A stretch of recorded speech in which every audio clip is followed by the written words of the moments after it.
She comes out to scold the suitors for their mistreatment of that beggar we mentioned before, namely her husband, Odysseus. How galling, too, to see newfangled manners in my suitors. Others who go to court a gentlewoman bring their own beeves and sheep along. Her friends ought to be feasted. Gifts are due to her. Now remember, Odysseus is that beggar. He's here, listening to the whole thing. How is he going to respond? Is he going to be furious at what arguably is a kind of flirtation? No.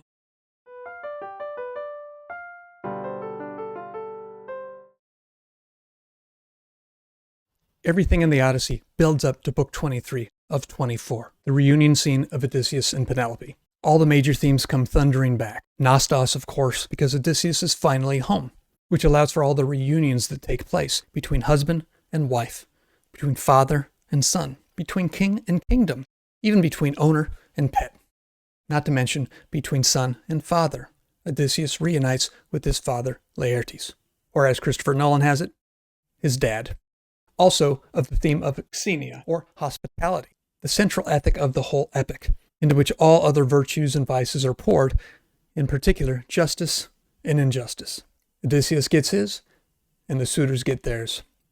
We've already seen it done right in Lacedaemon and Phaeacia, in order that we can see how wrongly it's done on Cyclopes Island, but from both directions, and worst of all, on Ithaca itself. And all the key poetic techniques are used to most beautiful effect in Book 23. Epic simile, quiet moment, and analepsis.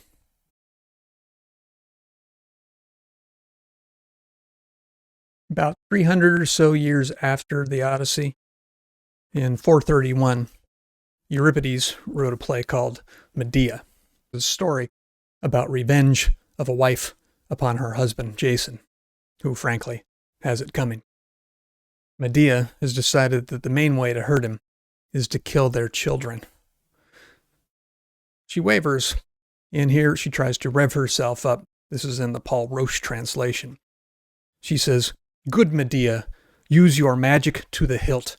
Conspire and plot. Advance to the deadly act that tests your courage. See how you are being treated, laughed at by the seed of Sisyphus and Jason. You, the daughter of a king and scion of the sun. Beware of that. Besides, you are a woman. Feeble when it comes to the sublime, marvelously inventive over crime." Now in the first choral ode, the chorus of women sympathize with Medea. They chant, "The ballads of ages gone by that harped on the falseness of women will cease to be sung. If only Apollo, prince of the lyre, had put in our hearts the invention of music and songs for the lyre, wouldn't I then have raised a paean, a feminine paean, to answer the epic of men? Time in the roll of the ages has much to unfold of the fortunes of women, no less than the fortunes of men."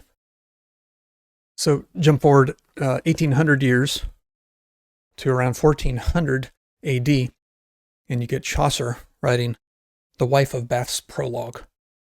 She says, "By God, if women had but written stories like those the clergy keep in oratories, writing in heroic couplets, more had been written of man's wickedness than all the sons of Adam could redress."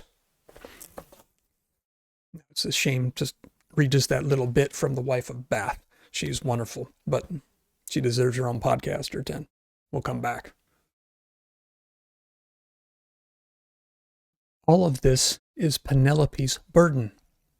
Now, we all know about Helen of Troy, the cause of the Trojan War, the Eve of ancient Greek myth.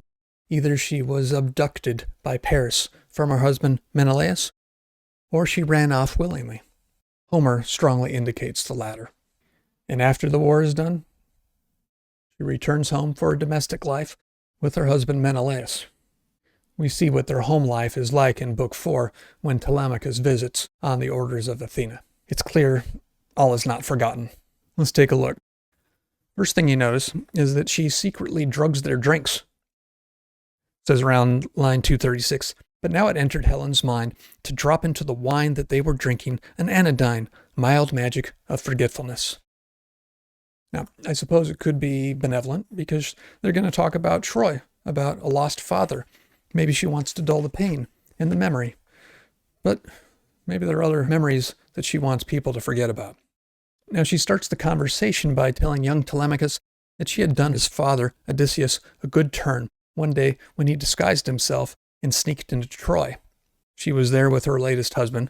Paris is dead by now, and she's taken up with another Trojan. As she finishes the anecdote, she says, quote, line 280, "For I had come round, long before, to dreams of sailing home, and I repented the mad day Aphrodite drew me away from my dear fatherland, forsaking all, child, bridal bed, and husband, a man without defect in form or mind." That would be Menelaus, who's sitting on the other side of the couch. But I don't think the dose she gave her husband of that lotus pill was strong enough, because he has an anecdote of his own regarding Odysseus at Troy. Line 287, he says, "An excellent tale, my dear, and most becoming." And he goes on to praise Odysseus too. "Never have I seen one like Odysseus for steadiness and a stout heart. Here, for instance, is what he had the cold nerve to do, inside the hollow horse, the Trojan horse, where we were waiting, picked men, all of us, for the Trojan slaughter, when all of a sudden you came by. I dare say drawn by some superhuman power that planned an exploit for the Trojans. And Deiphobus, that handsome man, came with you. 3 times you walked around it, patting it everywhere, and called by name the flower of our fighters, making your voice sound like their wives, calling. Diomedes and I crouched in the center along with Odysseus. We could hear you plainly. In listening, we too were swept by waves of longing to reply or go. Odysseus fought us down, despite our craving, and all the Achaeans kept their lips shut tight. All but Anticlus. Desire moved his throat to hail you, but Odysseus's great hands clamped over his jaws and held. So he saved us all, till Pallas Athena led you away at last." I think the implication is clear. He's saying, beloved wife, you weren't forced to your hijinks by a god, as you said, but it did take a god to stop you from them. And think about the symbolism of the moment here. I think Homer is tipping his hand. Here Helen is, already on her second Trojan husband. And what does she do? She basically becomes the wife of every man, of all the Greeks. Why? To get them slaughtered.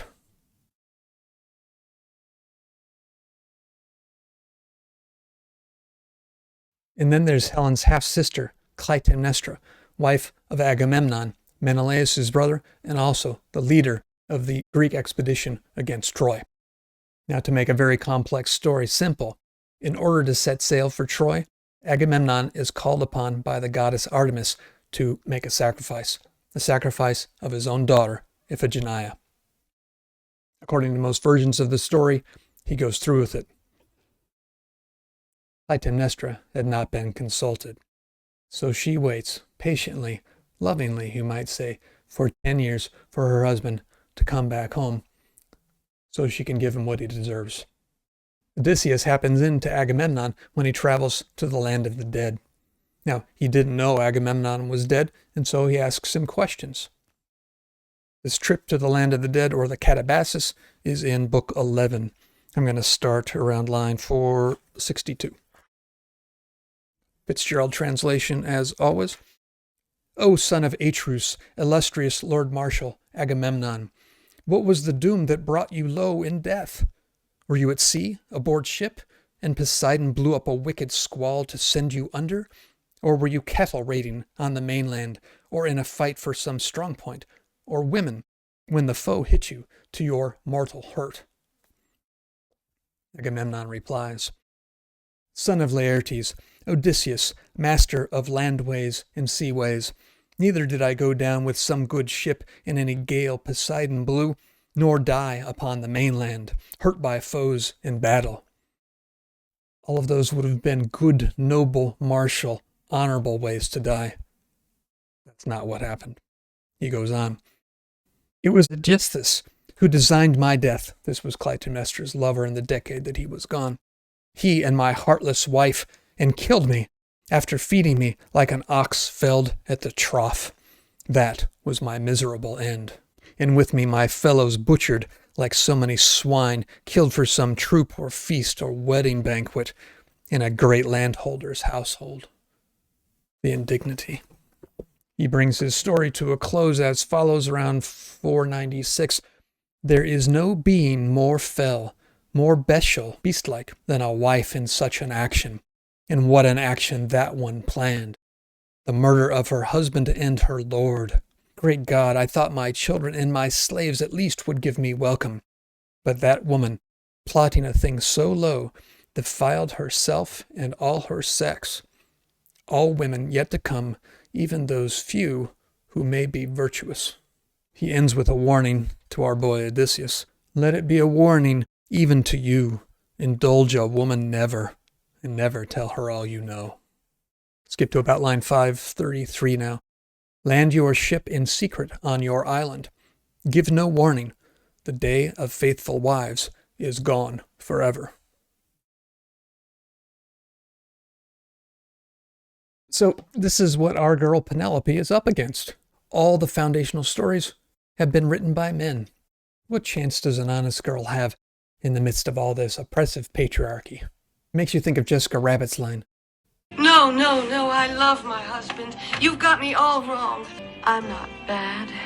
I'm just drawn that way.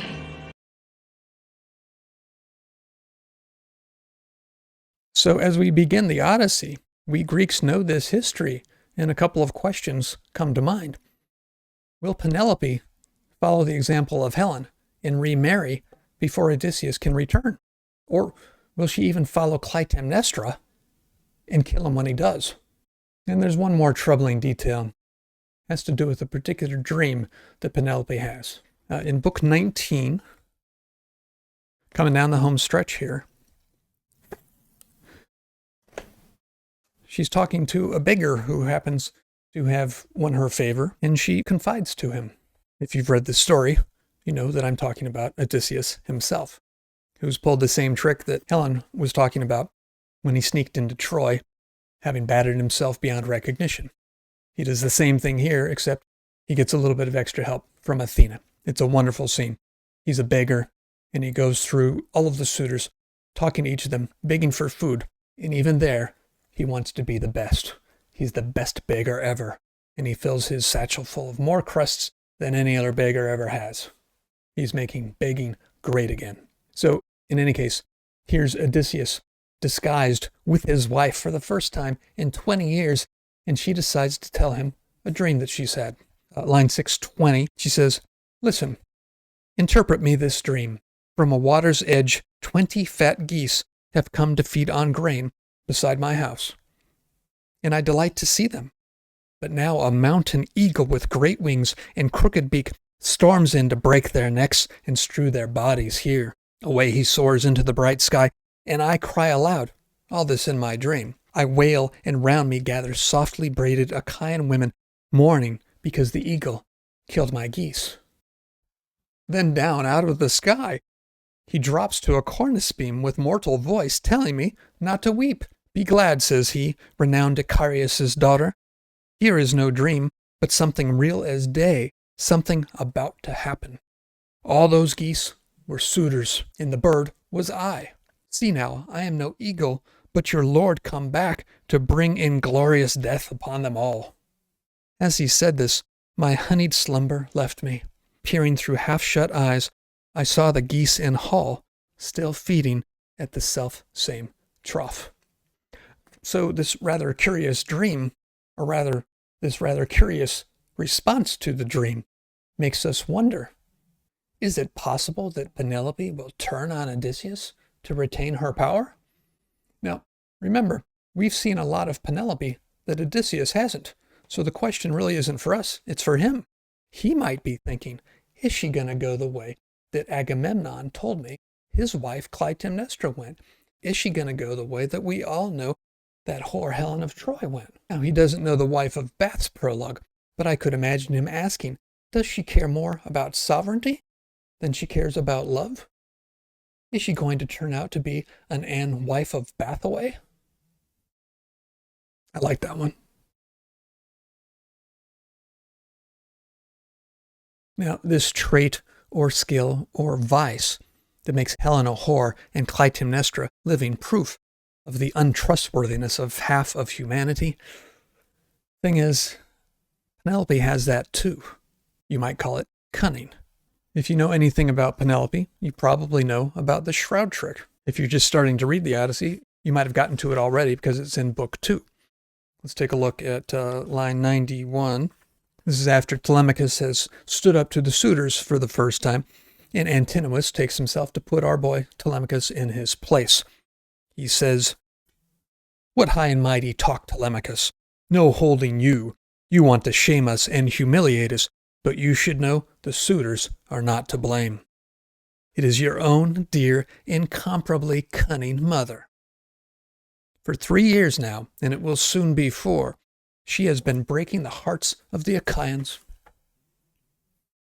holding out hope to all and sending promises to each man privately, but thinking otherwise. Here's an instance of her trickery. She had a great loom standing in the hall, and the fine warp of some vast fabric on it. We were attending her, and she said to us, 'Young men, my suitors, now my lord is dead, let me finish my weaving before I marry, or else my thread will have been spun in vain. It is a shroud I weave for Lord Laertes, when cold death comes to lay him on his bier. The country wives would hold me in dishonor if he, with all his fortune, lay unshrouded. We have men's hearts. She touched them. We agreed. So every day she wove on her great loom, but every night, by torchlight, she unwove it. And so for 3 years she deceived the Achaeans. But when the seasons brought the 4th around, one of her maids who knew her secret told us. We found her unraveling the splendid shroud. She had to finish then, although she hated it. Now here is the suitor's answer. You and all the Achaeans mark it well. Dismiss your mother from the house, or make her marry the man her father names and she prefers. Does she intend to keep us dangling forever? She may rely too long on Athena's gifts, talent in handicraft, and a clever mind. So cunning, history cannot show the like among the ringleted ladies of Achaia. We might pause here to notice the deliberate connection Homer makes between Penelope and Athena, Odysseus' 2 favorite women. Athena, the goddess of war and of weaving, and also of wisdom. All these things go together. Penelope, she's not a goddess, not quite, but she is a master of weaving and of wisdom. 2 of them together, very much like Odysseus. And all 3 of them, they're really good liars. Now, there's another wonderful example of Penelope's cunning in book 18. I want to go to line 338. She comes out to scold the suitors for their mistreatment of that beggar we mentioned before, the one that she will later tell her dream to, namely her husband, Odysseus. She relates for all to hear what Odysseus said to her 20 years ago when he took his leave. He said to wait for him for 20 years, when the beard starts to grow on Telemachus' chin, and then consider him dead and remarry. We're very close to that 20-year deadline. The years he spoke of are now past, she says. The night comes when a bitter marriage overtakes me. Desolate as I am, deprived by Zeus of all the sweets of life. How galling, too, to see newfangled manners in my suitors, others who go to court a gentlewoman, daughter of a rich house, if they are rivals, bring their own beeves and sheep along. Her friends ought to be feasted. Gifts are due to her. Would any dare to live at her expense? Now remember, Odysseus is that beggar. He's here, listening to the whole thing. How is he going to respond? Is he going to be furious at what arguably is a kind of flirtation? No. Homer tells us, Odysseus' heart laughed when he heard all this. Her sweet tones charming gifts out of the suitors with talk of marriage, though she intended none. I keep telling you, Odysseus loves his livestock. He hears his wife getting him some goats and he thinks, baby, that's my girl.